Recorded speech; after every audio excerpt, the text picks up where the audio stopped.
pandemic took us by surprise, and our lives have been altered forever. For Christians, the situation we're in touches one of the most sensitive nerves of the faith. How do we account for horrible suffering, even innocent suffering, in a world where we believe God is both good and all-powerful? For this lecture series, we've invited some of our best professors to give us their best with the following instructions.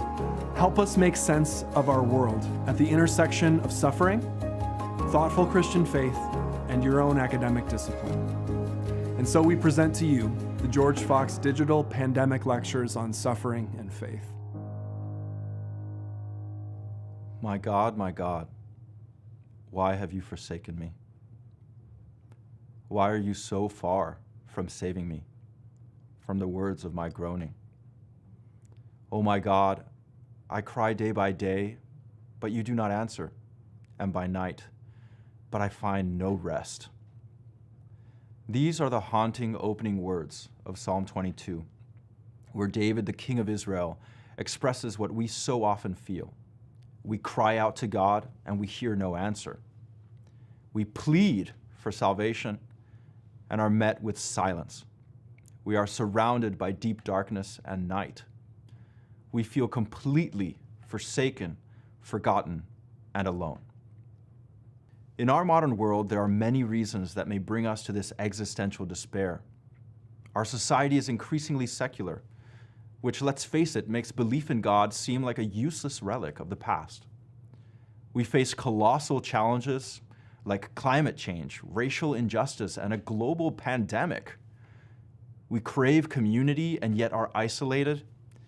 We yearn for real relationships and yet are addicted to our phones and social media. We are drowning in anxiety, depression, and mental illness. And the list goes on. You can add whatever you suffer with to that list. Pope Benedict XVI compares modern faith to desperately clutching onto a piece of wood in open water.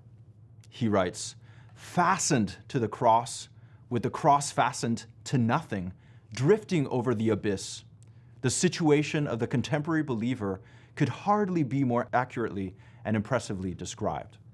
Only a loose plank bobbing over the void seems to hold him up, and it looks as if he must eventually sink." Surely, we cannot be blamed when we ask, where are you, God, in all of this? The first thing to say is that God does not shy away from the sorrows of the world. The scriptures are filled with examples of human suffering from Genesis to Revelation. You name it, it's there. Sickness, death, grief, sin, vice, evil. The full scope of human tragedy is almost embarrassingly on display. Indeed, it is strange, a strange miracle, that the Bible even includes the book of Job, which offers an unflinching examination of suffering and the problem of evil. It might not provide clear-cut answers to the question, why? But it affirms a fundamental truth that God wants us to voice our needs to Him. Again and again, the Bible encourages us to cry out to Him in our dereliction. We are to bring our whole heart to God in the midst of our trials. In the 1997 movie The Apostle, Robert Duvall plays a troubled preacher named Sonny, who clings to God amid his various tribulations. In one famous scene, Sonny frantically exclaims his needs to God while pacing back and forth in his room in the middle of the night. The scene shifts to his mother receiving a phone call from a neighbor who says, "It sounds like you got a wild man over there and people need to get their sleep." His mother calmly replies, "Oh, that's Sonny. Sometimes he talks to the Lord, sometimes he yells at the Lord. Tonight, he just happens to be yelling at him." And then she takes the phone and hangs up on the neighbor and smiles to herself. Whether whispering or yelling, God invites us not to bury or ignore our suffering, but rather to offer it to Him in sincere, heartfelt prayer. It is in the book of Psalms, especially, that the Bible shows the whole range of human emotion and encourages us to engage God with all of ourselves. It is here that God gives us the language to speak our hearts to Him. Throughout the history of Christianity, believers have extolled the Psalms as one of the most beautiful and powerful books in all of Scripture.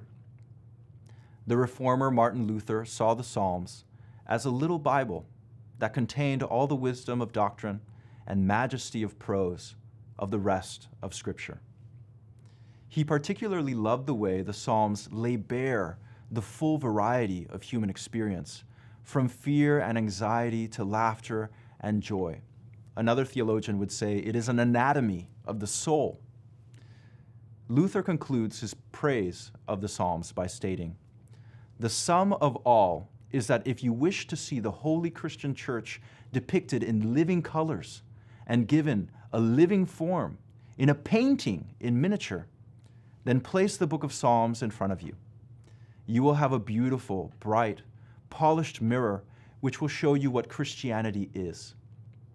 Nay, you will see your own self in it, for here is the true know thyself, by which you can know yourself, as well as the God who created all things."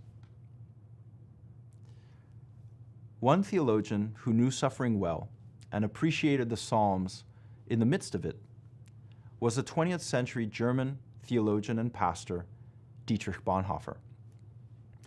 Bonhoeffer is famous for his resistance against the Nazis during the Second World War, which eventually cost him his life. He wrote books which are now considered spiritual classics, such as The Cost of Discipleship and Life Together. You might have read one of these books in a Bible study or with your church. What is less known about Bonhoeffer is his commitment to the Psalms and the role they played while he was wrestling with these extraordinary difficulties that he faced. From Hitler's rise to power in 1933 to Bonhoeffer's untimely execution in 1945, Bonhoeffer turned to the Word of God for truth in a world filled with lies. He believed that only the Word of God would provide the tools necessary to learn an unrelenting form of discipleship which could stand up to the forces of the Nazi regime.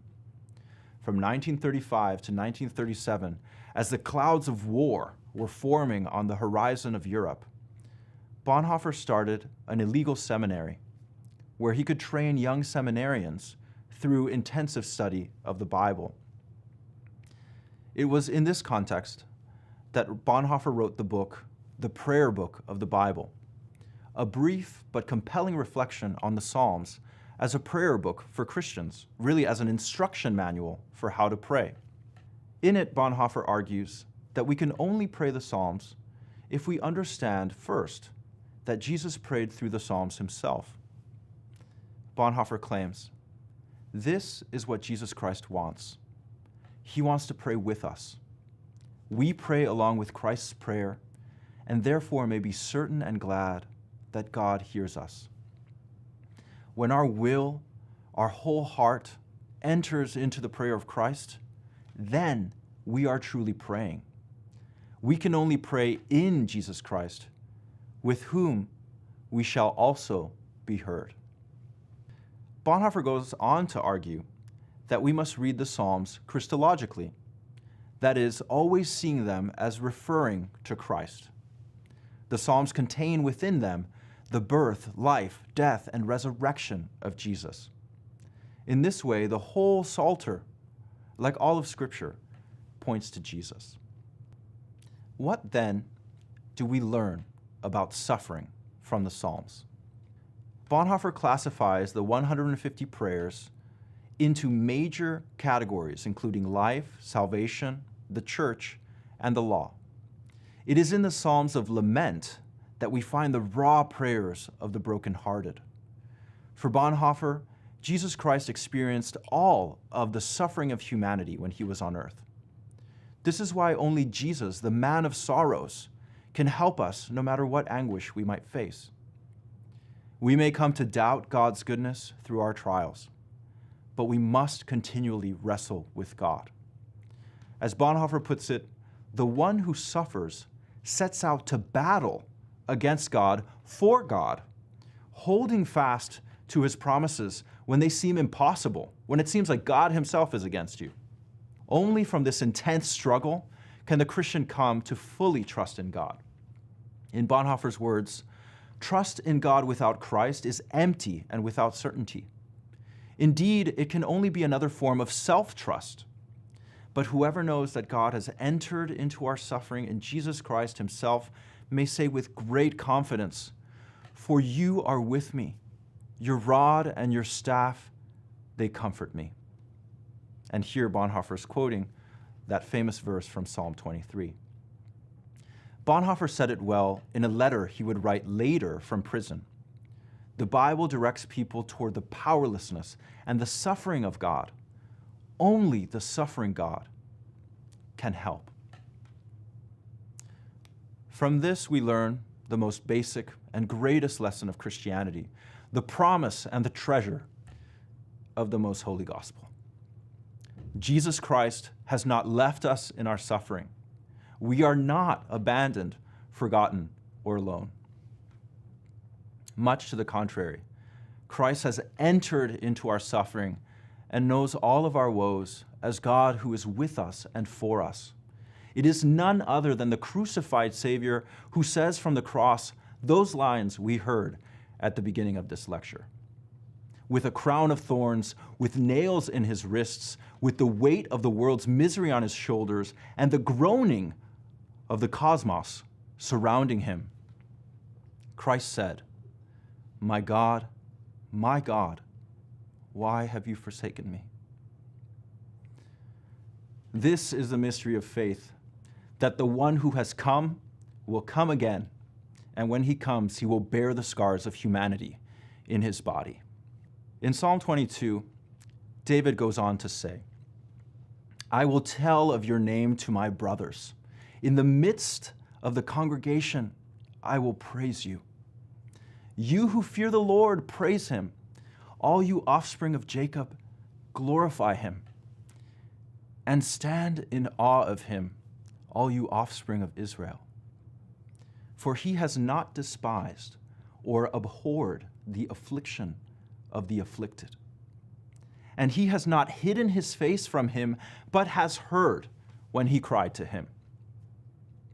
From you comes my praise in the great congregation. My vows I will perform before those who fear him. The afflicted shall eat and be satisfied. Those who seek him shall praise the Lord.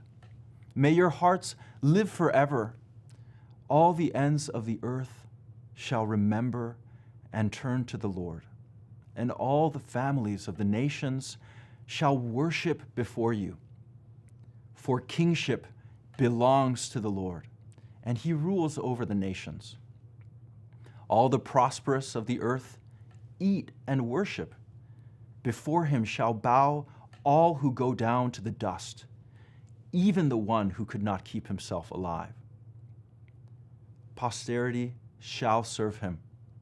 It shall be told of the Lord to the coming generation.